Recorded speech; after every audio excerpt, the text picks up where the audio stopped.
नमस्कार बच्चों। कक्षा पंचमी, विषय पर्यावरण, पाठ 5 आओ खेलें खेल, भाग तृतीय। बच्चों, इस चित्र को ध्यान से देखो, फिर बताओ ये व्यक्ति क्या कर रहा है। ये व्यक्ति बांसुरी बजा रहा है। अब बांसुरी बजाने के लिए हमें मुंह में किसको भरना पड़ता है? सांस को भरना पड़ता है। किसको भरना पड़ता है? सांस को। अब बताइए कि सांस भरने के बाद हम उसको बाहर जब निकालते हैं तभी बांसुरी में सुर बजते हैं। समझ में आया? तो आज का हमारा प्रकरण है आती जाती सांसें। पिछले भाग में हमने योगों के बारे में जाना, किस प्रकार हम योग और व्यायाम करके अपने शरीर को स्वस्थ रख सकते हैं। योगों से हमें कितने लाभ हैं, शारीरिक रूप से, मानसिक रूप से, बौद्धिक रूप से, आध्यात्मिक रूप से, हमें उससे कई प्रकार के लाभ हैं। आज हम आती जाती सांसों के बारे में जानेंगे और सांस ही हमारे जीवन का आधार है और हम सांसों के बिना जीवन की कल्पना भी नहीं कर सकते हैं और जीवित रहने के लिए हमारे लिए सांस लेना बहुत ज़रूरी है। आओ बच्चों, सांसों के बारे में हम एक प्रयोग करते हैं। आप सभी शांत होकर बैठिए और अपनी नाक के आगे हाथ को लगाइए। अब आप अपने हाथ पर अपनी सांसों को महसूस कीजिए। कैसा लग रहा है आपको? अब आप सभी खड़े हो जाइए। अब आप अपने स्थान पर 10-12 बार कूदिए।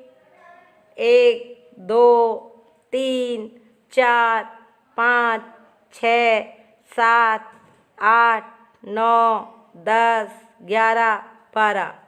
शाबाश बच्चों। अब आप अपने हाथ को वापस नाक के आगे लाइए और महसूस कीजिए। अब आपकी जो नाक से जो सांस निकल रही है वो कैसी निकल रही है सांस? अब आपको पता चला? जब आप शांत बैठे थे तब आपके नाक से जो सांस निकल रही थी वो ठंडी थी और अब जो आपके नाक से सांस निकल रही है वो एकदम गर्म है। पता चला आपको? ठीक है। अब इस देखो, अगले चित्र में एक महिला अपनी ठंडी और गर्म सांसों को महसूस कर रही है। इसी प्रकार आप भी अपनी नाक के आगे हाथों को रखकर ठंडी और गर्म सांसों को महसूस कर सकते हैं।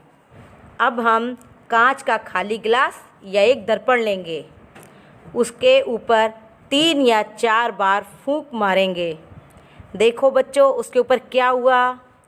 वो कांच या गिलास धुंधला धुंधला हो गया। हो गया कि नहीं हो गया? वो धुंधला क्यों पड़ गया? क्योंकि हमारी सांसों में नमी होती है जो ठंडी सतह पर जम जाती है, जिसके कारण कांच का गिलास या दर्पण धुंधला नज़र आता है। अब आप बता सकते हो, क्या हम फूंक मारकर आग को जला सकते हैं? हाँ, हम आग को फूंक मारकर जला सकते हैं। इसके लिए हम एक प्रयोग भी कर सकते हैं। जैसे आपके घरों में सिगड़ी या चूल्हा जलता होगा तो उसमें आग को जलाने के लिए आपने देखा होगा माताजी या दादी जी को उसमें फूंक मारते हुए देखा होगा। वो आग को तेज करने के लिए फूंक मारती हैं। इसी प्रकार क्या फूंक से आग बुझाई जा सकती है? हाँ, फूंक से आग बुझाई जा सकती है। जिस प्रकार से हम एक मोमबत्ती या दीपक को फूंक मारकर बुझाते हैं, उसी प्रकार से हम आग बुझा सकते हैं। अब इन्हीं प्रयोगों को हम चित्र में समझेंगे। देखिए, दर्पण पर फूंक मारते ही कांच धुंधला हो गया क्योंकि हमारी सांसों में नमी होती है, जिसके कारण कांच धुंधला हो जाता है। अब इस अगले चित्र में इस महिला को देखिए, चूल्हा जला रही है और चूल्हे को जलाने के लिए एक फूंकनी से, जो पाइप के आकार की बनी होती है, उससे फूंक मारकर आग को तेज कर रही है। तो चूल्हा तेज़ी से जल रहा है। अब इस दूसरे चित्र में देखिए, फूंक मारकर आग को बुझाते हुए अब इसमें आग के रूप में क्या है, एक मोमबत्ती है जो जल रही है और उसे फूंक मार के बुझाया जा रहा है। इस तरह से हम दीपक वगैरह को भी बुझा सकते हैं। बच्चों, हम नाक से जो सांस लेते हैं उसे जब बाहर निकालते हैं मुंह से तो उसे हम फूंक कहते हैं। तो फूंक के द्वारा हम और कौन कौन से काम कर सकते हैं? फूंक से हम वाद्य यंत्र बजा सकते हैं। तो आप बताइए, आप कौन कौन से वाद्य यंत्र फूंक मारकर बजा सकते हो? बांसुरी, शंख, अलगोजा, पुंगी, सिंगी तथा शहनाई आदि वाद्य यंत्र फूंक मारकर बजाए जाते हैं। फूंक मारकर बजाए जाने वाले वाद्य यंत्रों को हम सुशिर वाद्य यंत्र भी कहते हैं। देखिए, इन चित्रों में अलगोजा है, पुंगी है, बांकिया है, शहनाई है। ये वाद्य यंत्र फूंक मारकर बजाए जाते हैं। अब हम आपको एक प्रयोग और सिखाएंगे, उसे आप खेल खेल में घर पर भी कर सकते हो। एक धागे की खाली गिट्टी लेकर उसका एक छोर कागज़ पर चिपकाकर बंद कर दीजिए। फिर बंद सिरे के पास एक छोटा छेद कीजिए। छेद पर सरकंडे की गोली रखकर खुले सिरे को मुंह में रखकर फूंक मारो। देखो क्या होता है। फूंक मारने से जो छेद पर रखे सरकंडे की गोली है वो उड़कर नीचे गिर जाएगी। हो गया ना आपका खेल का खेल। अब इस चित्र को ध्यान से देखिए। इसमें बताया गया है कि एक स्वस्थ व्यक्ति 1 मिनट में 15 से 20 बार सांस लेता है। इस प्रयोग को करने के लिए हम आपको एक तरीका बताते हैं। आप शांत होकर बैठ जाइए और फिर सांस लीजिए। पास में एक घड़ी रखिए और उसमें 1 मिनट में आप कितनी बार सांस लेते हो इस बात को जानने का प्रयास करो। यह क्रिया आप कक्षा के अन्य छात्रों के साथ भी कर सकते हो, अपने दोस्तों के साथ भी कर सकते हो, घर पर अपने परिवार के साथ भी कर सकते हो। इन सांसों के बारे में जानने के लिए हम आपको एक प्रयोग और बताते हैं। आप अपने विद्यालय के मैदान में दौड़कर 2-3 चक्कर लगाइए। अब आप विद्यालय में नहीं हो तो अपने घर के कमरे में ही ज़ोर से दौड़िए।